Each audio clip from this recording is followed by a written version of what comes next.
Imagine being ripped from your life, from your family, without any warning, arrested and treated like a criminal, even after 15 years of hard work, honesty, and dedication. This is the real and heartbreaking story of Celeste, a mother who built her life in the United States, loved by her community, until ICE showed up at her door and destroyed everything in an instant. Separated from her daughter and thrown into a cold, merciless trial, Celeste was deported to a country she barely recognized as her own, a place where hope seems to fade, but where the strength of a boundless love refuses to give up. In this video, you will feel the pain of distance, the ache of longing, and the desperate fight of a woman who refuses to be forgotten, who challenges injustice in her struggle to return home. Get ready for a story of courage, suffering, and resilience, a truth few know, but one that echoes in the lives of thousands. This is the story the system tried to hide, but now can no longer be silenced. Celeste woke up every day at 4 in the morning. Before the sun even rose over the Newark skyline, she had already made breakfast, put on her worn uniform, and left with her battered backpack for another day of work. The streets were still asleep when she got on the bus, giving a shy wave to the Haitian driver who always said, "You've got light in your eyes, Celeste." She smiled. Few knew her name, but many admired her kindness. She worked as a cleaner in 3 office buildings 5 days a week. On Saturdays, she cleaned houses for families who usually treated her like she was invisible, except for Mrs. Margaret, a lonely widow who said, "If my windows shine, it's because you have soul in your hands." Celeste had been living in the United States for 15 years. She had crossed the border through Mexico, walking days through the desert, losing 2 toenails and nearly her hope. But she never complained. Piece by piece, she rebuilt her life. She had a teenage daughter, Clara, born on American soil, and a husband who worked in construction. They didn't have much, but they had dignity, something Celeste defended fiercely. In the small immigrant community where she lived, everyone knew her story. She was the one organizing charity bingo nights, bringing food to newcomers, and comforting those crying with homesickness. That particular morning, as she left the 3rd building, she noticed a police van parked on the corner. 2 agents in blue uniforms were watching her. Her stomach froze, but she kept walking. "Celeste Ramos?" one of them said as he approached. She stopped. "Yes, that's me. Please come with us. We have some questions." Celeste's world, which had taken years to build, began to tremble. "Did I do something wrong?" Celeste asked, her voice trembling and eyes wide. The agent didn't answer. He simply pointed to the back door of the van. The younger agent muttered something into his radio. Celeste hesitated. She looked around, hoping to see someone she knew. No one. The city seemed deaf and silent.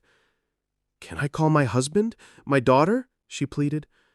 "You'll have the chance later, ma'am. Please get in the car." The inside of the van was cold. The leather seat seemed to reject her. Her fingers trembled on her lap. Celeste tried to remember everything. She had paid taxes, never got into trouble, had no criminal record, nothing. She was a useful shadow in this country. "Why are you taking me?" she asked again. The younger agent avoided her gaze, clearly uncomfortable. "Administrative order. You're here illegally." The word illegal hit her like a death sentence. 15 years erased by a bureaucratic term. Celeste was taken to an ICE detention center. The place was white, clean, and unbearably silent.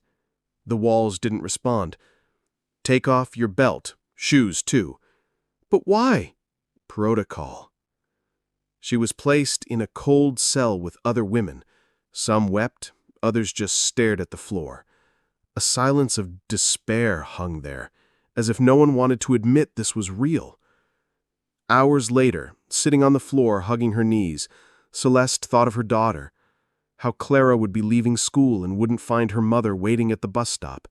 She thought of her husband, of dinner waiting to be made. And then she cried, alone, for the first time in many years. Clara waited for nearly an hour at the same bus stop where her mother always picked her up. The afternoon wind tousled her dark hair, and her eyes scanned every passing car with growing worry. Maybe the bus broke down, she told herself, trying to push the tightness in her chest away. She called her father. "Dad, Mom didn't come." Silence on the other end. Then, "That's strange. She texted me this morning, said she'd go straight home from work." Celeste was never late. Never. She organized the family's life with Swiss watch precision. Raphael left the construction site running. He found his daughter sitting on the curb, tears in her eyes. "That's not normal, Dad. Something happened." He tried to sound calm. "Let's go home. Maybe she's there." But she wasn't. Not at the hospital, not at Mrs. Margaret's. No calls, no messages. Night fell like a heavy blanket. Raphael, desperate, called friends and community members. One of them, Miguel, spoke in a low voice. "I heard ICE was out in Newark this morning." Raphael froze. They picked someone up? "Not sure, but they say it was a woman, a cleaner." Confirmation came late at night when an automated call from the detention center reached Raphael's phone.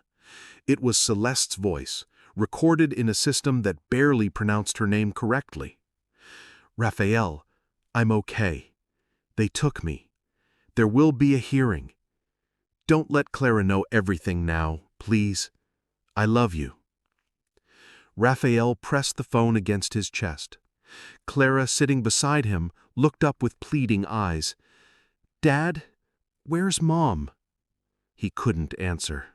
4 days passed. 4 sleepless nights under the harsh fluorescent lights and the constant clang of metal doors closing. Celeste had lost all sense of time. A guard called her. "Court appearance. Bring your documents." She had no documents, only a copy of a birth certificate from her home country and a temporary ID number. She wore the same gray uniform since arriving. In court, Celeste was handcuffed at wrists and ankles, like a dangerous criminal. "Is this necessary?" she quietly asked an officer. The woman didn't respond, only tightened the straps. The immigration court was a soulless room. The judge didn't lift his eyes from the papers when calling her name. Celeste Ramos, nationality, Honduran, illegal entry in 2010, working without authorization. Her public defender was a tired man assigned by the state. "Your Honor, my client is an exemplary worker, no criminal record, with an American citizen daughter." The judge interrupted. "That does not change her immigration status." Celeste tried to speak. "Please, I have a life here. My daughter. She needs me. I've done nothing wrong." The judge finally looked at her. His eyes were empty. "This court does not judge character, Miss Ramos, only legal status." The order of removal was read in 2 minutes. "Order of removal. She will be deported within 30 days. Celeste did not cry. She did not despair. But inside her, something broke. Like glass exposed to the cold of a winter she never learned to call home. The house was too quiet. The scent of coconut soap still lingered on the dish towels, and the kettle on the stove seemed to be waiting for Celeste to come back and light the fire. Clara walked through the rooms as if trying to wake up from a nightmare. She sat on her mother's bed, hugged the pillow, and took a deep breath. "Mom, please come back soon." Raphael tried to stay strong, but his unshaven face and red eyes told another story. At night, Alone, he read articles about deportations, legal appeals, and mothers separated from their children. He called a community lawyer. "Is there anything I can do? She's been here for years." "You have no idea how many cases like this there are. It's a cold machine, Raphael." The lawyer suggested, "Maybe she can request a special hearing, but it's very difficult." At school, Clara avoided her classmates. She was afraid of questions. She made up stories about her mother being sick.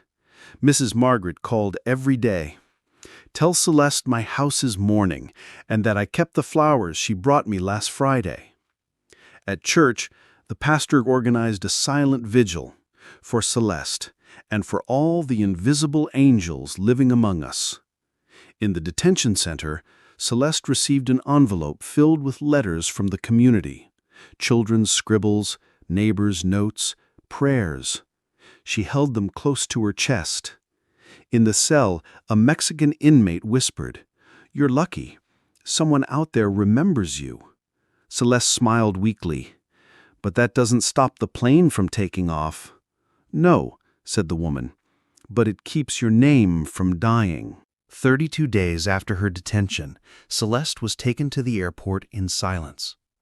Handcuffed and accompanied by 2 agents, she boarded a plane with 7 other deportees. "Honduras, right?" one of the agents asked without emotion. Celeste just nodded. The plane took off, and the land that had been her home for 15 years grew smaller beneath the clouds. She closed her eyes, trying to hold on to the faces. Clara, Raphael, Mrs. Margaret, the pastor, the neighbors. She landed at San Pedro Sula Airport under an oppressive heat and the strong smell of gasoline and dust. A local immigration officer stamped her entry without even looking at her face. Next. With no family in the country, Celeste walked the streets like one who sees ghosts. The neighborhoods were more violent, the houses more run down. She returned to the village where she was born. Her mother's house no longer existed. In its place, an empty lot overgrown with weeds. In the main square, she recognized an elderly woman sitting in front of the church. "Mrs. Rosa." The old woman looked at her for a long moment. "Celeste, my God, you're back!" They cried together. Mrs. Rosa offered her shelter for a few days. It was just a small room with a mattress on the floor and a tin roof, but it was where Celeste cried like never before. "What will you do now?" the woman asked. "Go back? Again? You saw what they do to ours. I belong to them more than here, Mrs. Rosa. My daughter, my life, everything is there." That night Celeste began gathering coins. She would sell whatever she could, wash clothes, cook food, anything. Because her home wasn't where she was born. It was where her heart was still trapped. The weeks away from home wouldn't pass. For Celeste, the days in Honduras felt shrouded in fog. She lived on autopilot, waking early, washing clothes for neighbors, cooking to sell at the market, and returning to Mrs. Rosa's borrowed little room with swollen feet and a heavy heart.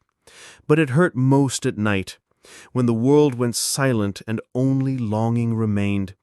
She would sit on the edge of the mattress, phone in hand, waiting for the unstable internet signal to improve. Then the call would connect, and Clara's face would appear on the screen. "Mom, today we had a school performance. I danced to that song you liked." Celeste smiled, but tears filled her eyes. "I wish I could have seen it, my love." "When are you coming back?" Clara insisted. "Everyone has their mom at the performance. I was alone in the back." On the other end of the call, Raphael tried to stay strong. "We're okay, Celeste, but it's not the same without you. The house is too quiet. I don't even turn on the kitchen radio anymore." She listened silently, her heart breaking. It hurt to think that her absence was a hole in the home she had spent years building. One night, Clara quietly cried during the call. I dreamed you were coming back, but then you disappeared again, like at the airport. I was screaming, but no one heard me. Celeste felt the ground fall from beneath her feet. That won't happen. I will come back, Clara. I promise. And this time, no one will take me away from you. But when the call ended and everything went dark again, Celeste hugged her pillow and cried, like never before, like a mother who had her arms ripped away. Time went by, as it always does. The journey hasn't happened yet, but Celeste's hope remains intact, though tired. These days, she doesn't live, she endures. Celeste's story is not unique. She's just one face among thousands, a simple life swallowed by impersonal laws, by systems that recognize neither affection nor sacrifice. But that's exactly what makes her story so powerful, because what she lost was love, and what she's still searching for, with everything she has left, is also love. There is a quiet dignity in those who leave everything behind in search of something better, a strength that can't be measured in words, but in sleepless nights, in calloused hands, in swallowed tears. Celeste gave up everything to build a life, and she did, yet she was torn away without warning. After all, what makes someone belong to a country? A document? A number?